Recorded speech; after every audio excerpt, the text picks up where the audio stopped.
मोक्ष प्राप्त झालं. तिसरं सिद्धांत सांगतो, शेवा संपवतो. ऐका महाराज, एक सज्जन होता. सज्जन मग सगळ्यांना माहित आहे, फक्त आवरण देऊ. त्रिकाल संध्या करणारा, याच्या पुढे बोलू का, आई वडिलाची नित्यंत सेवा करणारा एवढा सज्जन होता.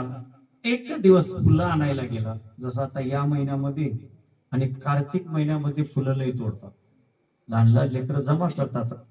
तसं वडिलाला फुलं आणण्यासाठी आणि तो फुलं आणायला गेला. आणि तो फुलं आणायला गेला का, उद्या वडिलांना फुलं पाहिजेत, कारण शास्त्र आहे महाराज, काही वस्तू कोण्या दिवशी तोडावं लागते, काही वस्तू कोण्या दिवशी तोडावं लागते. थोडं सांगून जाऊ का, बाजूला जातो थोडं. कोणता महिना? श्रावण महिना. आणि ऐका, श्रावण महिन्यामध्ये भगवान शंकराला बेल आवडतं. बेल चढवलं पाहिजे, मी त्याच्यातलाच आहे, पण कोण्या दिवशी तोडलं पाहिजे हे मात्र शास्त्र आहे. तुम्ही बेल काय करता माहित आहे का, सोमवारी सकाळी सकाळी जाता आणि झाडचं तोडून आणता, बरोबर आहे ना. 80%, 10% तोडत नसतील, पण 80% लोक सोमवारी बेलपत्रीचं झाडावर जातात, तोडतात. शास्त्र असं सांगतं, सोमवारी बेलपत्रीच्या झाडाचं पान सुद्धा तोडून. आपण तर फाटे तोडून आणतो, पान तोडू नये. जर सोमवारच्या दिवशी बेलपत्रीच्या जवळ आंघोळ न करता, चप्पल न काढता जर आपण झाडापाशी गेलो तर आपल्याला शाप मिळतो. काय मिळतो? शाप. कारण का, सोमवारच्या दिवशी त्या बेलपत्रीमध्ये विष्णू देवाचं वास्तव्य आहे.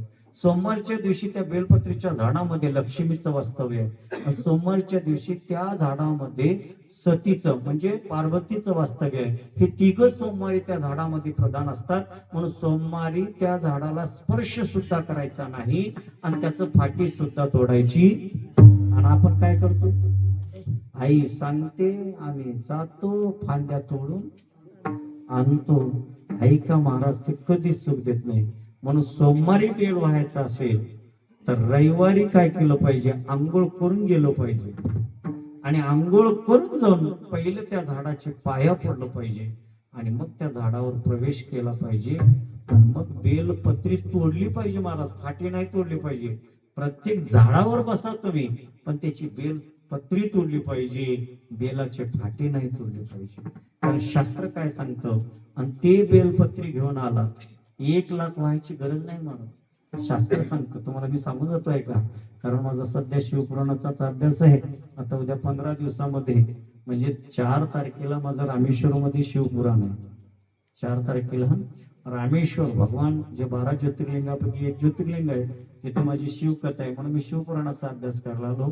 त्याच्यामुळे त्या शिवपुराणात असं दिलेलं आहे, कुठंच लिहिलेलं नाही 1,00,000 वाहन लिहलंय महाराज आहे. मी त्याला उत्तर देतो तुम्हाला. 1,25,000 बेलपत्र वाहिल्यानंतर काय फळ आहे, 5,00,000 बेलपत्र वाहिल्यानंतर काय फळ आहे. पण ते वाहण्यासाठी बेलपत्र वाहत असताना रविवारी तोडलं पाहिजे. कोण्या दिवशी? रविवारी. आणि रविवारी तोडून ज्याला व्हायचंय ना, त्यानं प्रत्येक पानावर बेलपत्रीच्या ओम नमः शिवाय हे लिहलं पाहिजे. कशावर? पानावर. किती पानं असतात? एका बेलला 3 पानं, तर त्या प्रत्येक 3 पानावर ओम नमः शिवाय लिहलं पाहिजे. आणि हे पहिलं लिहून घेतलं पाहिजे सोमवारी ब्रह्ममुहूर्तावर. आणि मग तुम्ही ते एकट्यानंच लिहिलं पाहिजे, ज्याला व्हायचंय त्यानंच. आणि लिहिल्यानंतर त्याला पूर्ण देठासारखं व्हायचं नाही. त्याला कसं व्हायचंय, त्याचं मागचं देठ तोडायचंय, एवढंच देठ ठेवायचंय. आणि ठेवून सण्यात ते त्या भगवंताच्या मूर्तीवर वाहत असताना पुन्हा ओम नमः शिवाय म्हणायचंय. एक बेल वाहत असताना एवढं करावं लागते. करताव का आपण महाराज? आपल्याला गुत्त आहे. कसं आहे? गुत्त आहे. माझं पहिले पूजा होते, तुझी पहिले होते. घरातल्या नवऱ्याला उपाधी आहे रविवारी महाराज. जावा किंवा उद्या सोमवार आहे, जावा ते बेलपत्राचं फाटी तोडून आणा. उपाधी आहे का नाही? उपाधी नाही महाराज, उपाधी नाही. प्रेमानं 1,25,000 जर बेल वाहिलं, ज्याच्यासाठी वाहू नीट ऐका, ज्याच्यासाठी वाहू त्याची संकल्पना करून वाहिलो ना, तर तुमच्या जीवनामध्ये पुत्र संतती पाहिजे असेल तर पुत्र संतती होते. पण 1,25,000 बेल स्वतः असणार रविवारी तिनं नवऱ्यानं आणून दिलं पाहिजे आणि पत्नीनं ते बेल हाताने घेतलं पाहिजे तोडून आणि तिनं मापत असताना प्रत्येक पानावर ओम नमः शिवाय म्हणलं पाहिजे आणि एक बेल वाहत असताना सुद्धा ओम नमः शिवाय म्हणत 1.25 नामावली झाली पाहिजे 1.25 बेल वाहिलं पाहिजे आणि एवढं केलं तर भगवान परमात्मा तुम्हाला पुत्ररत्नाची प्राप्ती देतो. कळतं ना पुत्ररत्न म्हणजे? ज्याला बाळ पाहिजे मुलगा पाहिजे त्याने एवढं नियमानं व्हा निश्चित वाहत महाराज शिवपुराण सांगतं 25,000 किती हजार 25,000 जर कमळ भगवान शंकराला श्रावण मासामध्ये एक दिवशी व्हायला तर किती बद्ध पोरगा असेल. बद्ध म्हणजे कळतं ना? बद्ध म्हणजे डिम डिमच म्हणून आपल्या भाषेत जे निर्बद्ध म्हणजे त्याला बुद्धीच नसल्यासारखं आहे. शाळेला एकाच वर्गात 3 वर्ष झाला आहे त्यांना 10वी पुढे जाईना मागे चिवलले असं जर पोरगा असेल तर 25,000 कमळाचे फुलं श्रावण मासातल्या सोमवारी आणि ते जर ओम नमः शिवाय म्हणून 25,000 जर फुल वाहिले तर आपला पोरगा किती निर्बद्ध असेल तर त्याला बुद्धी येते. एवढे पण आम्ही तेवढंच नाही आम्ही कुठतरी येतो याला कोणतं म्हणतात मलाही नाव माहिती नाही. हेच तर जे पांढरे फुलं आणले लोक लय सुंदर सांगतात पांढरे फुलं शिवाला अर्पण कोणाला अर्पण त्याला लय आवड म्हणतात. पांढरे फुलं आहेत महाराज पांढऱ्या फुलामध्ये सुद्धा दोष आहे. केवढा जर भगवान शंकराला अर्पण केलं तर शाप आहे आणि चाफ्याचं फुल वाहिलं तरी शाप आहे. कारण चाफ्याच्या फुलाला सुद्धा भगवान शंकराचं शाप आहे आणि केवड्याच्या फुलाला सुद्धा भगवंताचं शाप आहे. म्हणून केवडा आणि चाफा शंकराला चलना आणि आम्ही त्याला वाहिल्याशिवाय आणि त्यानं आम्हाला प्रसन्न लय अवघड आहे महाराज. कथा लय अवघड आहे. जाऊ द्या मला तिकडे जायचं नाही. अशी बेलपत्री वाहिली पाहिजे. तसं वडिलांची सेवा करण्यासाठी तो ब्रह्मपुत्र फुलं तोडायला जायला लागला. उद्या सकाळी लवकर लागतात म्हणून एक दिवशी आणि चंद्र उदयाच्या म्हणजे संचापरच्या अगोदर साधारणतः 4-4:30च्या सुमारास कारण 7च्या नंतर फुल तोडू नये 7:30च्या नंतर म्हणून तो गडबडे जायला लागला. आता जात असताना 2 मार्ग असतात एक शॉर्टकट मार्ग आणि एक लांबून मार्ग. दररोज लांबून मार्गाने तो जात होता पण शॉर्टकट मार्गाने जात असताना त्यानं ज्यावेळेस जायला लागला त्यावेळेस त्याच्या दृष्टीला एक दृश्य दिसलं. कोणतं दृश्य? एक विषा आणि परपुरुषाशी मग्न झालेलं पाहिला. फुल तोडायला गेला पण मन फुलाच्या झाडात लागला गेलो. तो म्हणला कसं वेशाचं मन झालं कसं. घरी आला पण सारखं त्याचं मन त्या फुलात नाही पूजात नाही वेशात नाही. त्याची बुद्धी बदल झाली आणि तो एवढा दुराचारी झाला. ब्राह्मणाची संध्या सोडून दिला गळ्यातलं जानवं तोडून टाकला गळ्यातलं सगळं काढून टाकला. वेशेच्या स्वाधीन झाला आणि वेशेपासून त्याला संसार करायला लागला. गावातून लोकांनी हाकलून दिलं. गावच्या बाहेर गेला. बघता बघत त्याला बाळ झाले. मला पुढे जायचे 11:30 वाजले. बाळ झाले आणि बाळ झाल्यानंतर एकामागे एक दुराचारी झाला. दुष्कर्म करायला लागला सुरापान करायला लागला आणि जीवनाची नासोडी करायला लागला. करत असताना योग जायला लागला आणि ते पुन्हा 5व्यानं गर्भण झाली. गर्भीण वेशा गर्भीण झाल्यानंतर तिचं गर्भ वाढलं. 9 महिन्याचं तिचं गर्भ होतं. पण योगानं एक सज्जन त्या घरापासून जात होता. वारं सुटलं पाऊस सुटलं. सज्जनानं विचार केला म्हणे पुढे जाण्यापेक्षा एक कुटिया दिसते कोणाची का राहिना त्या कुटियात थांबावं पाऊस जाईपर्यंत थांबावं म्हणून कुटियाच्या जवळ आली. पाहिलं पण कुटियाच्या जवळ तुळशी रंधावून होतं. कोणतं रंधावून होतं? तुळशी. एक ऐका महाराज ज्या घरासमोर तुळशी आहे ना मला लय आनंद वाटलं बरं का. या घरचा आनंद वाटला कौतुक वाटलं मला. दारातून मध्ये प्रवेश केल्याबरोबर तुळशी आहे. अलीकडच्या बिल्डिंगला तुळशी गच्चीवर आहे. ना तिला प्रदक्षिणा घालता येणार ना तिला पाणी घालता येणार. पण शास्त्र काय सांगतं ज्याच्या दारात तुळशी आहे ते वैष्णवाचं घर आहे आणि ज्याची बिल्डिंग 7 मजलीची असेल आणि दारात जर तुळशी नसेल तर ती स्मशान भूमी आहे. कोणती भूमी आहे? स्मशान भूमी. हा घरच बाबाला लय पाठ आहे. आपण तुमच्या इथे तिथे होते लय पाठांतर बाबा हे बाबाला मी म्हटलं त्यांचं तोंड कस का बंद राहिले. कारण माणसं आहे ना मला मधून उत्तर होते लय पाठ आहे. रामायणाचं तर भरपूर पाठ आहे. त्या दिवशी आपण पाहिलं त्यांच्या खरंच लय बुद्धिवान कारण जुनं माणूस आहे. पाठांतर चांगलं आहे. टाटा बिर्लाची गाडी आहे. बाबा म्हणल्या म्हणजे बाबा म्हणण्यापेक्षा प्रमाण असं आहे ज्याच्या दारात तुळशी वृंदावन नसेल ते स्मशान भूमी आहे. ज्याच्या दारात तुळशी असेल ते वैष्णवाचं घर आहे. त्याने दूर पाहिलं, तुळशी वृंदावन दिसलं. वैष्णव म्हणला बरं झालं, ज्या घरात आलो ते वैष्णवाचं घर. आला अंगणात मध्ये आपलं अंतरून टाकलं, कवटियामध्ये अंतरून टाकल्यानंतर मध्ये पाहिलं नाही काही नाही, ते वेश्येचं घर. आणि त्या वेश्येच्या घरामध्ये लेकरं बाळ सगळेच होते. सगळेच असताना हा मध्ये होता. मध्ये असताना हा सुरापान करून आला होता, धिंगाणा करत होता. बाबा म्हणला घरी तुळशीचं वृंदावन आहे पण मध्ये स्मशानभूमी आहे मुलगा, आता कसं करावं. जाऊ दे, त्याने काहीच केलं नाही. आपल्याला एवढं पाऊस गेला, एक रात्र गेली म्हणजे सकाळी उठायचं ना आपल्याला पंढरपूरकडे जायचंय, म्हणून तो तिथंच कुटियाच्या बाहेर थांबला. थांबल्यानंतर मला थोडं वेळ झालं आणि त्या स्त्रीनं काय केलं माहित आहे का, बाबा वारकरी दिसता हो. हो वारकरी, पंढरपूरला चालत हो पंढरपूरला. म्हणजे बघा म्हणे आम्ही थोडं स्वयंपाक केलंय, हे 2 चपात्या घ्या तुम्ही आणि आपलं पोट बघा. वारकरी म्हणला बाई खरं सांगू का, चपात्या तुझ्या सेवन केल्या असत्या पण खरं सांगू का मी कोणाचं खात नाही. का बघ माझं माझ्याजवळ शिधा सामग्री आहे, मी खातो म्हणल्यानंतर शिधा सामग्री आपली आपली खाल्ला. बसला महाराज. तो मध्ये बडबड करायला लागला, पण जी वेश्या होती ती आली त्यांच्या जवळ आणि त्यांचं जवळ येऊन म्हणायला लागली, महाराज आमच्या घरला तुमचे पाय लागले हो, तुमच्या पाया पडते, तुमच्या पाया पडते, पाया पडते. म्हणल्यानंतर तो सज्जन म्हणायला लागले, वारकरी म्हणायला लागला, बाई पाया पडतेस ना, मग काय पाया पडतेस महाराज, काय 2 गोष्टी सांगा ना ज्ञानाच्या, 2 गोष्टी सांगा. म्हणजे थोडे गप्पा मारायला लागले. मारता मारता तिला एक वचन दिलं, बाई एक करशील का म्हणे, माझं ऐकशील का. ऐकतो ना महाराज. काय काय नाही म्हणे, जे गर्भामध्ये बाळ आहे ना तुला पुत्र संतती होणार आहे आणि त्याचं नाव नारायण ठेव. काय ठेव, नारायण ठेव. एवढंच म्हणला आणि एवढंच माझं ऐक म्हणले. सूर्योदय झाला, बाबाजीने खांद्यावर पताका घेतला, हडपे आपल्या खांद्यावर टाकली. पुन्हा सांगितलं, बघ मी चाललो पंढरायला पण बाळ जन्माला आल्यानंतर त्याचं नाव नारायण ठेव. सांगितलं, पंढरपुरा निघून गेले. हिनं प्रस्तुती झाली, बाळ जन्माला आला, बारसं केलं, त्याचं नाव ठेवलं नारायण. नारायण ठेवल्यानंतर तो खेळायला लागला. हा सुरापान करणारा दुराचारी ब्राह्मण कुळामध्ये जन्माला आलेला हा अजामेळ आणि हा मरायला तयार झाला. आणि मरताच्या क्षणाला महाराज आणि तो आपल्या लहान मुलाकडे पाहिला आणि लहान मुलाला हाक मारायला लागला. देवाला नाही बरं का, कोणाला, लहान मुलाला. आणि त्या लहान मुलाचं नाव होतं नारायण.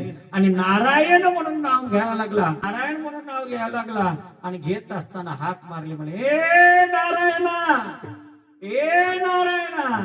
नारायणा म्हणल्यानंतर हे नारायण तर आवाज दिला नाही, पण स्वर्गातलं नारायण आवाज दिला. आणि आवाज देऊन काय केला माहितीये का, अंतकाळीचा सोयरा तुका म्हणे विठूधरा, मरणाची वेळ आहे, मुखामध्ये प्रभूचं नाम आहे आणि नामाबरोबर भगवान परमात्माला अजामेळा अंत मरणाशी आला, तो वरी स्मरला नाही तुझ प्राण जाते वेळी म्हणे नारायण, तयासाठी विमान पाठविले. एक वेळेस माझ्या प्रभूचं भजन केलं हो, म्हणजे प्रभूचं केला नाही, मुलाचं नाव नारायण ठेवलं आणि त्याच्या नावासाठी मारला. पण माझा देव हृदयातून हाक मारल्यामुळे देवाला वाटलं माझंच नाव घेतलंय आणि देवाचं प्रीत आहे महाराज, दीनानाथ प्रीत सांभाळे आपुले नको केले पाप पुण्य.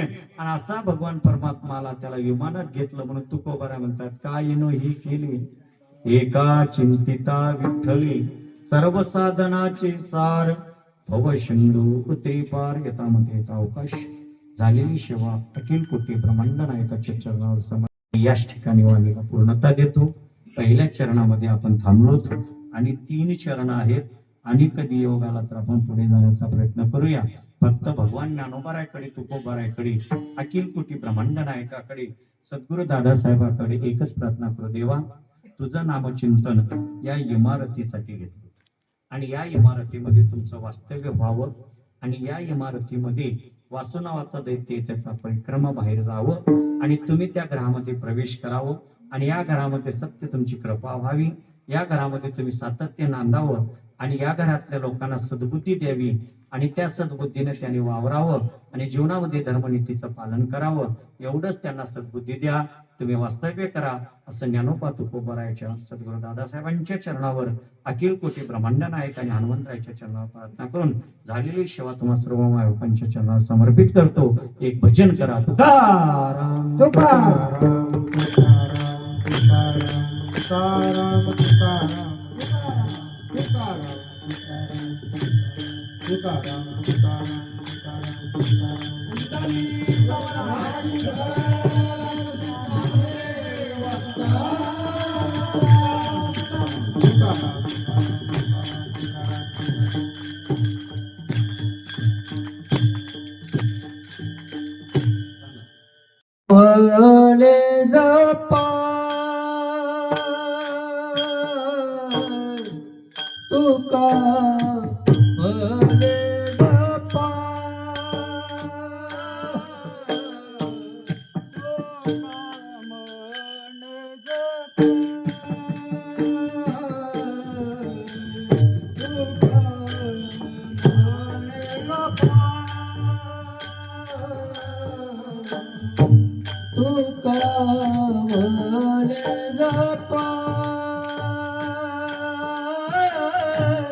तुका म्हणे गप्पा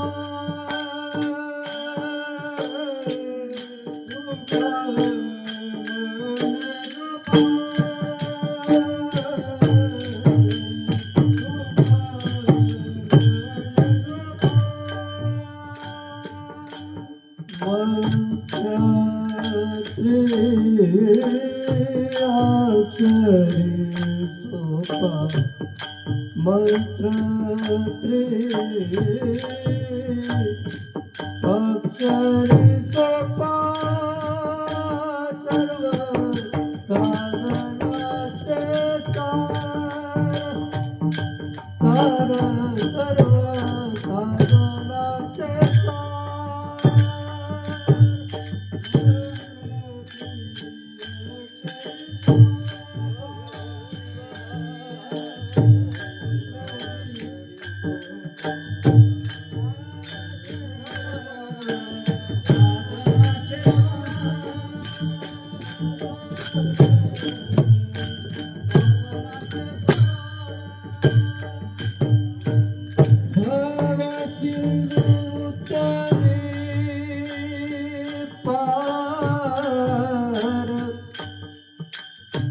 सर्व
साधनाचे उत्तरी पार साधनाचे सार सर्व साधनाचे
उतरी पार सर्व साधनाचे सार सर्व साधनाचे सार